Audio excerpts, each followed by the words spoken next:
Okay, classes, welcome back to English 1301. We're going to talk about your final exam today, and we're going to talk about where we are in regards to the semester and what's going to be happening in the days ahead. Class, I've been grading your reviews 7 days a week. Those are almost done. I'll continue to give those back. I've read some good reviews, some fine work, a mixed bag, grades of A's to F. Class, once you get your grade, you'll know what it is. And then certainly before the end of the semester, I will get those grades into Blackboard. But if you have heard from me, you received my comments, and you have received, once again, the grade that you received on that essay. Now, class, once again, we talked about some adjustments to the calendar. The English division made a requirement that was outside of my jurisdiction that there would be a total of 4 essays this semester for the online classes. A maximum of 4 essays, so we're going to stick with that. As I said in my last memo, and we will have this 4th essay. Class, once again, I have given you the instructions for the final exam under messages on Blackboard. I did that last week.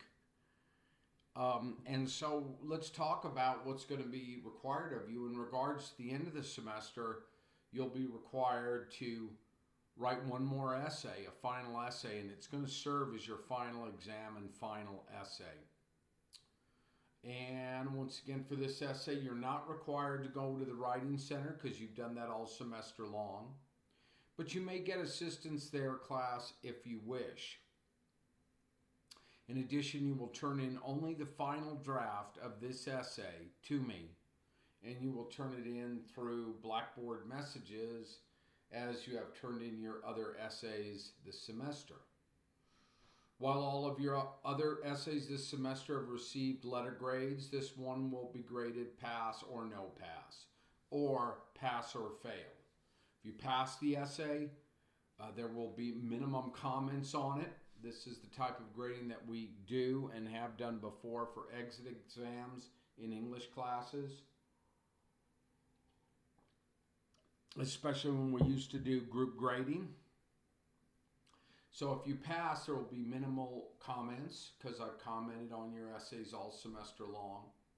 If you receive a no pass for your essay, class, there will be a lot of comments from me will be justifying why it was a no passing essay. So once again, pass, no comments, it will say P on it. If it's a no pass, it'll say NP, and then it'll be justified why it failed. Class, remember please that you're going to turn in this essay on May 7th. On May 7th. And this is the, once again, that essay turned on May 7th. That'll be your last assignment for this semester. Okay. And once again, class, I hope you're staying safe and well. So, class, I've sent you this assignment. I want to talk to you a bit about it and illuminate it. And once again, your final exam, which I sent you the instructions. It says, for this essay, imagine that the Chamber of Commerce is sponsoring an essay contest. The prize-winning essays will be published in the El Paso Times in a special Sunday issue section entitled The Special Traditions I Remember. Each entry is to be an essay that explains one of the following. So, class, in this essay, you do either number 1 or number 2, but not both. And I will make some additional requirements here, or some additional caveats. So 1, and this will be an essay, class, of 700 to 1,000 words. A local custom. It says here, explain one of the interesting local customs Number one, remembering to give plenty of details so that a person from another area of the country would understand what the custom is and why it occurs. While you want your explanation to be interesting, you don't want the custom to seem silly, so be careful in choosing the details as you explain. So, there's a couple things here, class. Say, for example, let's talk about this, that you're new to El Paso and you can't really write about a local custom here. That's fine. Write about a local custom if you could from wherever you live the longest. Okay? So, some instances of this, about a year ago, I had a woman from Detroit, and she was new to El Paso, and she wrote a beautiful essay about once a year vacationing at a summer house in Lake Michigan with all her family. It was a great essay. So wherever you're from, sometimes, there'll be people in our class from places like Minnesota or New York or Philadelphia. I've had students from all over the world, so you could do that. But if you're from El Paso or Juarez, and you've been here a long time, or your life, or a lot of your life, once again, write about that. Explain one of the interesting local customs. Remember to give plenty of details so that a person from another area of the country would understand what the custom is and why it occurs. While you want your explanation to be interesting, you don't want the custom to seem silly, so be careful in choosing your details as you explain. So what's a local custom? Maybe, say you do something and you've known about for years, or you do something particular for like Dia de los Muertos, the Day of the Dead. You could write about that, a local custom that you do. Say you do a particular local custom for Thanksgiving. Say you do a local custom for Christmas Eve, if you do. Say you maybe go every year to the Fiesta de las Flores, or you did before the pandemic started. Maybe there's a local custom at your church. Some people belong to churches. I know every year down at Clint, at least before the pandemic, they'd have the Fiesta de San Lorenzo. I've read some good essays about that. Students talk about how their family would be involved in that. I've been there. I've been to that church. It's my patron saint. My name's Lawrence. Lorenzo in Spanish is Lawrence. Beautiful essays about that. So it could be something around some sort of spiritual tradition, or maybe you have a local custom where you do the cruise on a Friday night. If you can write about that, you can write about that. Or maybe a local custom where you get together with your family a couple of times a year. Or last semester I read a student wrote about a local custom about their family all getting together at Cloudcroft once a year. So anything like that. Or maybe you get together in a local custom, and this kind of morphs over to number two. Could be a local custom, could be a family tradition. Maybe one of the things you've done for years is get together to watch the Dallas Cowboys lose. Okay? I'm a Cowboys fan, have been for a long time, very frustrated with them, like so many people are. Or maybe some other sporting event you could write about. So that's a local custom. I've given you a lot of examples. Now, class number two, or the second thing you could write about, is a family tradition. Explain one of your own family traditions, it says here. Remembering to give us plenty of context for the tradition. On what occasions does it occur? Who participates and why? How often does this occur? You want to create a picture of this tradition for your readers, so choose your details carefully. So a family tradition. Read a good essay about a year ago about a student that says, once a month, every Sunday, they get together at their uncle's house for a cookout.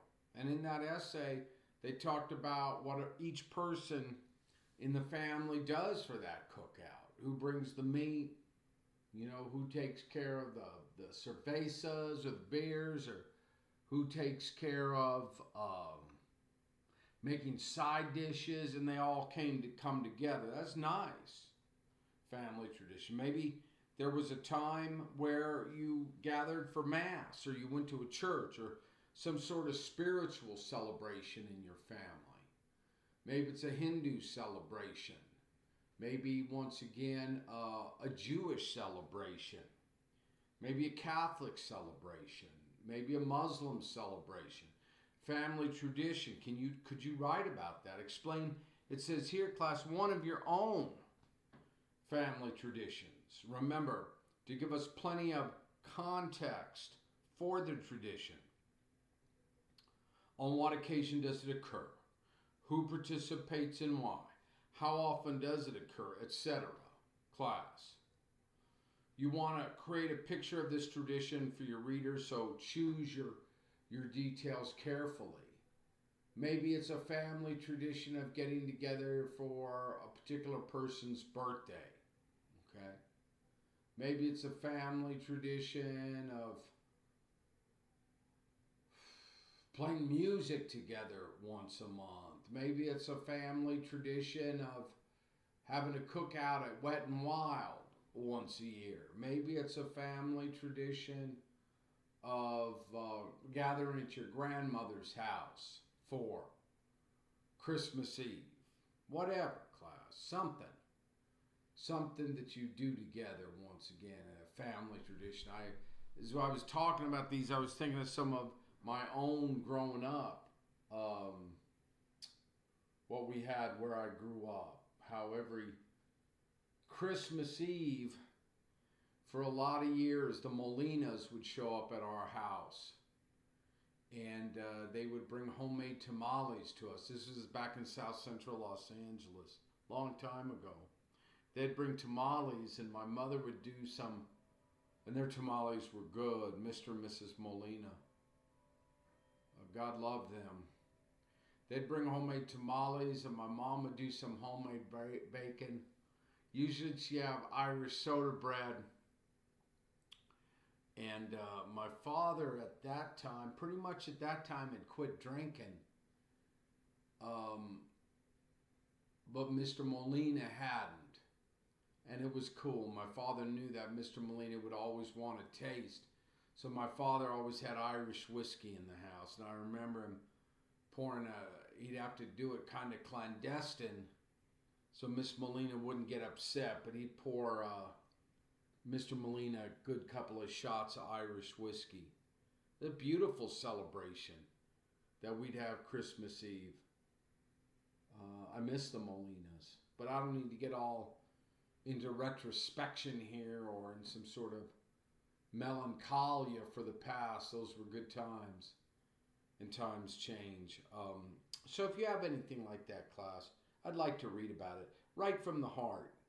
I've read some good essays this semester from the heart. Now, let me, so any sort of family tradition, and what I'm going to have, I think by the end of this week, or certainly into next week, we'll have another question and answer session where if you have any, and I'll post it well in advance, if you have any questions about this assignment, I'll have a hour and a half period where we'll be on Blackboard Collaborate. You can ask me anything. We'll have another one of those. Now, let me amend these directions here on the bottom, class. It says, in each case above, you will need to investigate the tradition or custom in 2 stages. First, drawing your own memory of the custom or tradition, accumulating as many details as you can. That's what I want you to do, okay? It says here, second, you want to collect some extra information. You really don't need to. You could if you wanted to talk to a family member, but you really don't need to. I'll let you write this class from your own memories and your own perspective. Because a lot of times that's where the really good writing comes from anywhere. And especially it says if you were explaining a local custom, you'll want to look up some accounts of it in the newspaper, interview a participant. You don't have to do that, class. You don't have to do that. Been a long semester. We'll get this next semester done, this next essay done. If you got a passing class, you've done passing work this semester, we'll get through English 1301 and we'll let you get on with your summer vacation. If you're explaining a family tradition, you will want to talk to members of your family to get perspectives about the tradition besides your own. You really don't need to, class. I'm going to let you, if you want, you can, but I'm going to let you write from your own perspectives on this, okay? From your own perspectives. So that's it. Give me an essay, put a title on it, and we'll take from there. I noticed, class, on some, I had to kick back some reviews. Some people forgot to put titles on their reviews, and always, class, when turning in an essay, because it's the first thing a professor looks at, you want to make sure you put some time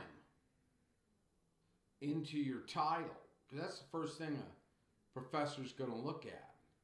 I'll look at the format and see how it lays on the page, see if that's all right, and if that's cool, and the students got MLA formatting for their paper, which I've helped so many of you with this semester. Once I cut you loose now, you'll be ready to go on with the rest of your college career, or excuse me, class, wherever you're going to go. You'll know that how a college level essay is supposed to look. Then the professor looks at the title. Okay. I had a student this semester who did an essay on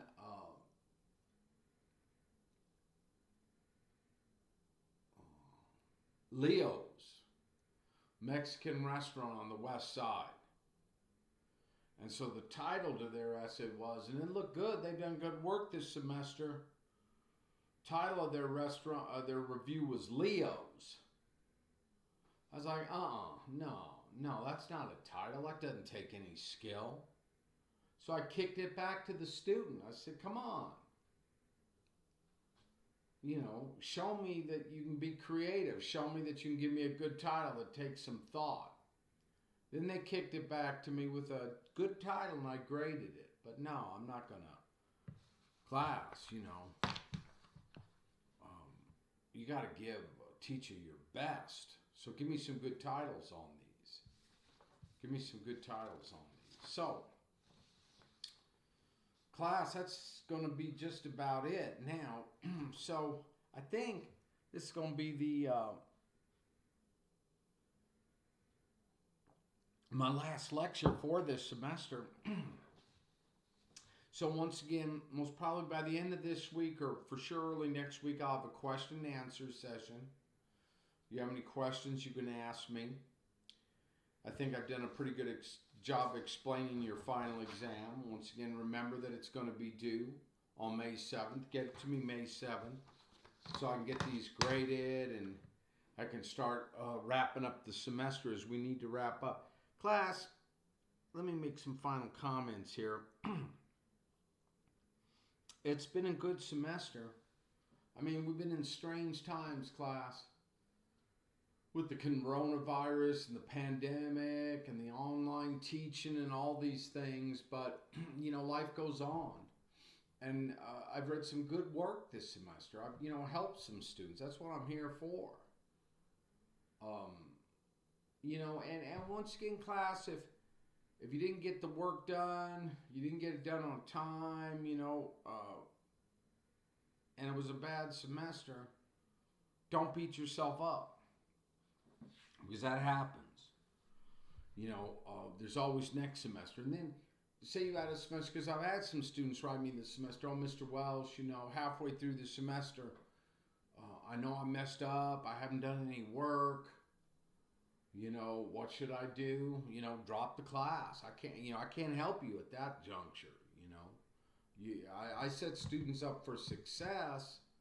The students are setting themselves up for failure, and that's okay. I don't judge that. But my suggestion is, once again, to these students to help them, hit it again next semester, and when you hit it again next semester, whenever the next semester is going to take it, come out hard right from the beginning. You got to stay on it right from the beginning. Can it be done? Yeah, it can be done. I got a lot of students getting through it. A lot of students staying on track. I had a student recently talk to me, and she said, she had a long talk with me, and she said, Mr. Ross, I think a lot of students think that this is high school, and that they can just give you anything like they did in high school, and you'll pass them on. She was a young woman from Riverside High School. Went to Eastwood and graduated from Riverside, and I said, yeah, it's just part of the environment at the college. It's not going to get it in college. What you did in high school is not going to get it. Except some of you did very well in high school. Some played games, but college is a whole different thing, This young woman did some great work this semester. I've had a lot of good work done this semester. Don't beat yourself up if you're not where you want to be. Keep moving forward. Get knocked down, you get up. I still like boxing. I'm not in the ring anymore. I never was, but I would have to fight throughout my life. Sometimes, I'd get knocked out. Sometimes I'd get up. I'd get up. I've always gotten up. Get up. Ask yourself, do you want to be here? Do you want to do this? We got a summer semester coming up, fall semester. Get back in it. Stay with it. Finally, class, if you dig school and you're doing all right, and if this pandemic will pass, we'll get back to face-to-face classes. Some people like the online classes. They've been all right. I've been able to do them, get through them. My daughter's done well at UT Austin the last year. She's got one more semester. She's going to graduate. My son's had some challenges junior year. It's all right. Stay with it. Stay with it. It's like my father told me. No one can ever take an education away from you. And he was a man who graduated from high school. Never went to college. Had the opportunity to go to college. God rest his soul. Full basketball scholarship to play in Colorado, but he always told me, son, I was too fond of partying, too fond of drinking to go to college. I didn't judge him for that because he was a good man, but I think he wanted more for me. My mom, God rest her soul, the Irish immigrant, I think she went to the 6th grade, and that was it. It's all you had to do in Ireland back then. But she could write, and she was literate, and she could read. So, they were happy when I finally got to college at 23. And then happy when I went back to graduate school. They didn't care. They cared, but they weren't beating my ass to go to college. They said, do whatever you want to do. You want to be a plumber? Just as long as you can make it in the world, They wanted me to stand on my own 2 feet. And that's what I want for you. If you find anything that you like in college that sparks you, I hope. Those are my hopes and prayers, that you find something that you like and then go study it. You can go a long way with it, I hope something sparks you. If college isn't for you, that's all right. Don't beat yourself up, but give it a chance. If you need to take a little time off, take a little time off. I told you my story. I didn't start till I was 23. I couldn't have started at 18. My head wasn't in it. I couldn't have started at 19. My head wasn't in it. couldn't start it at 20. My head wasn't in it. 21, 22, you know, I was working some rough jobs and I was thinking, man, is this going to be the rest of my life? And then I got ready and I went. And I loved it, you know. I had to work hard. But, you know, it was better than doing manual labor my whole life. That's my story. So, class, be good to yourself. Be kind to yourself. If you get knocked down, get back up. Stay in the game. Stay in the game. Stay in the game. Stay in the match. You know, if you're not where you want to be, it's life. You know, at my age, I'm not quite sure. No idea it would have ended up this way or played out. But here I am, man. A professor, a teacher, a writer, trying to stay with it. So stay with it, you know, and be good to yourself and kind to yourself. You have a bad semester, turn it around the next one. You get knocked down, get up once again. Somebody tells you you can't do it, you prove to them that you can do it. You having problems with some students this semester? Some problems with the very basics of the English language, the very basics. The only one who's going to learn that, who's going to improve that is you. Get back, keep working with it. Keep writing, keep practicing. You know, it's tough. I've shared it before. The only way my Spanish is going to get better if I keep working it. And I get lazy with Spanish. I get lazy. But then I'll whip it out someday. Summer's coming on. I'll take the summer off, class. I'll go out around El Paso. I'll try and, I've done this before. The whole day I'll speak in Espanol, you know. Mucho trabajar. Mi español. But I'll go out, you know. Habla español on the streets. Talk to people. Have a few laughs. I got to do that more often. I love the language. I'm not the best at it. English is my thing, but I love Spanish. I got to keep working. So just keep practicing, you know. It makes, sometimes students will say, you know, I treat every student the same. Always have. If I'm telling the student, I mark the errors that need work with grammar and run-on sentences, simple punk. Clean it up. Clean it up, class. It's the last house on the block. It's the last house on the block. But anyway, hold on. I thought I heard my wife say something. Maybe she didn't. All right, class. So we know what we need to do. And once again, good luck. Have a nice summer. I'm wishing you well. I hope your families stay safe and well. Know that I want the best for you this summer. And maybe we'll see you on campus in the fall. Okay? With that said, class, adios and good luck. Adios? Yeah. It's adios. No, I'll say it however I want. I'll say it however I want. I'm not done yet. Hold on. I'm trying to wrap up. Very good. Okay, class, that's it for me. Take care now. Good luck with the end of the semester. Let's make a strong finish.